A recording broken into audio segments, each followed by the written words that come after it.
Hi, പുതിയൊരു വീഡിയോയിലേക്ക് എല്ലാവർക്കും സ്വാഗതം.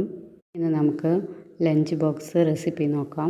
4 മുട്ട ആവശ്യത്തിന് ഉപ്പ് ചേർത്ത് നന്നായി ബീറ്റ് ചെയ്ത് നമുക്ക് ചിക്കി പൊരിച്ചെടുക്കാം. അധികം ഫ്രൈ ആവാതെ ജസ്റ്റ് ഒന്ന് വേവിച്ചെടുത്താൽ മതി. എഗ്ഗ് അധികം ഫ്രൈ ആയാൽ അത്രയും ടേസ്റ്റ് ഉണ്ടാവില്ല. അപ്പോൾ നമ്മളത് ജസ്റ്റ് ഒന്ന് വേവിച്ചെടുത്താൽ മതി. എല്ലാം നന്നായിട്ട് ചിക്കി പൊരിച്ച് നല്ലോണം മിക്സ് ചെയ്ത് എടുത്താൽ മതി. എഗ്ഗ് നന്നായി ചിക്കി പൊരിച്ചെടുത്തിട്ടുണ്ട്. ഒട്ടും ഫ്രൈ ആയിട്ടില്ല, ജസ്റ്റ് ഒന്ന് വേവിച്ചെടുത്തിട്ടുള്ളൂ. അപ്പോൾ നമുക്കത് മാറ്റി വയ്ക്കാം. നമുക്ക് റൈസ് വേവിച്ചെടുക്കാം. 1 ഗ്ലാസ് റൈസിന് 1.5 ഗ്ലാസ് വെള്ളം ചേർക്കുക. ആവശ്യത്തിന് ഉപ്പ് ചേർക്കുക. മസാലകൾ ഗ്രാമ്പു, പട്ട, ഏലക്കായ ചേർക്കുക. വെജിറ്റബിൾസ് ഞാൻ ഇപ്പോൾ ചേർത്ത് നോക്കുന്നത് ബീൻസ്, പയറും ക്യാരറ്റും ആണ്. നമുക്ക് താല്പര്യമുള്ള ഇഷ്ടമുള്ള വെജിറ്റബിൾസ് ചേർക്കാം. അപ്പോൾ റൈസ് വേവണോട് കൂടിയിട്ട് വെള്ളമൊക്കെ വറ്റി പാകമായിട്ട് കിട്ടും.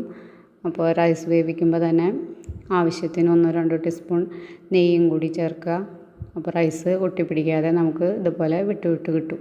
എഗ്ഗും റൈസും തയ്യാറാക്കി മാറ്റി വെച്ചതിന് ശേഷം നമുക്കതിലേക്ക് ഒരു മസാല തയ്യാറാക്കാം. ഒരു 3-4 അല്ലി വെളുത്തുള്ളി നന്നായി തൊലി കളഞ്ഞതിന് ശേഷം നമുക്കത് നന്നായിട്ട് ചതച്ചെടുക്കാം. അതിലേക്ക് ഒരു കഷ്ണം ഇഞ്ചിയും ചേർത്ത് നന്നായിട്ട് ചതച്ചെടുക്കാം. അധികം പേസ്റ്റ് ആവണമെന്നില്ല, നന്നായിട്ട് ചതച്ചെടുത്താൽ മതി. അധികം വലിയ പീസാവാതെ ഒരുവിധം ചെറുതായിട്ട് തന്നെ കിട്ടുന്ന രീതിയിൽ ചതച്ചെടുക്കുക. അതിലേക്ക് ഒരു പച്ചമുളകും ചേർത്ത് അതും കൂടി നന്നായിട്ട് ചതച്ചെടുക്കുക. ഇനി നമുക്ക് മസാല തയ്യാറാക്കാം.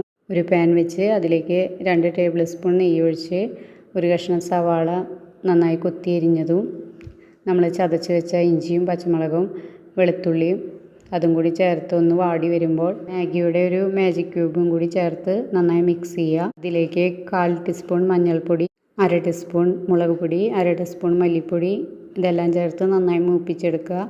അതിലേക്ക് 2 ടീസ്പൂൺ തൈരും കൂടി ചേർത്ത് നന്നായി മിക്സ് ചെയ്യുക. അധികം പുളിയില്ലാത്ത തൈര് വേണം.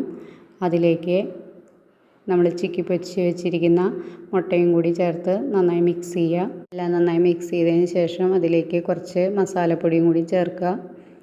ഉപ്പ് ചേർക്കേണ്ട ആവശ്യം വരില്ല, കാരണം നമ്മൾ എഗ്ഗിലും റൈസിലൊക്കെ ഉപ്പ് ചേർത്തുണ്ട്. പിന്നെ മാഗിയുടെ മാജിക് ക്യൂബിൽ ചെറുതായിട്ട് ഉപ്പ് ടേസ്റ്റ് ഉണ്ടാവും. അപ്പോൾ ഉപ്പ് ആവശ്യമാണോ എന്ന് നോക്കിയിട്ട് മാത്രം ചേർത്താൽ മതി. എല്ലാം നന്നായി മിക്സ് ചെയ്തതിന് ശേഷം നമ്മൾ വേവിച്ച് വെച്ചിരിക്കുന്ന റൈസും കൂടി അതിലേക്ക് ചേർക്കുക. ഉപ്പ് പിന്നെ വേറെ ചേർക്കേണ്ടി വന്നില്ല, എല്ലാം കൂടി മിക്സ് ആയപ്പോൾ ഉപ്പ് പാകമായിട്ട് വന്നു. ഇനി റൈസ് നന്നായിട്ട് മിക്സ് ചെയ്യുക. അപ്പോൾ നമ്മുടെ ബിരിയാണി റൈസ് തയ്യാറായി. ഇത് കഴിക്കാനായിട്ട് അച്ചാറോ കറികളോ സാലഡോ ഒന്നും ആവശ്യമില്ല. ഇതിങ്ങനെ തന്നെ കഴിക്കാനായിട്ട് നല്ല ടേസ്റ്റാണ്.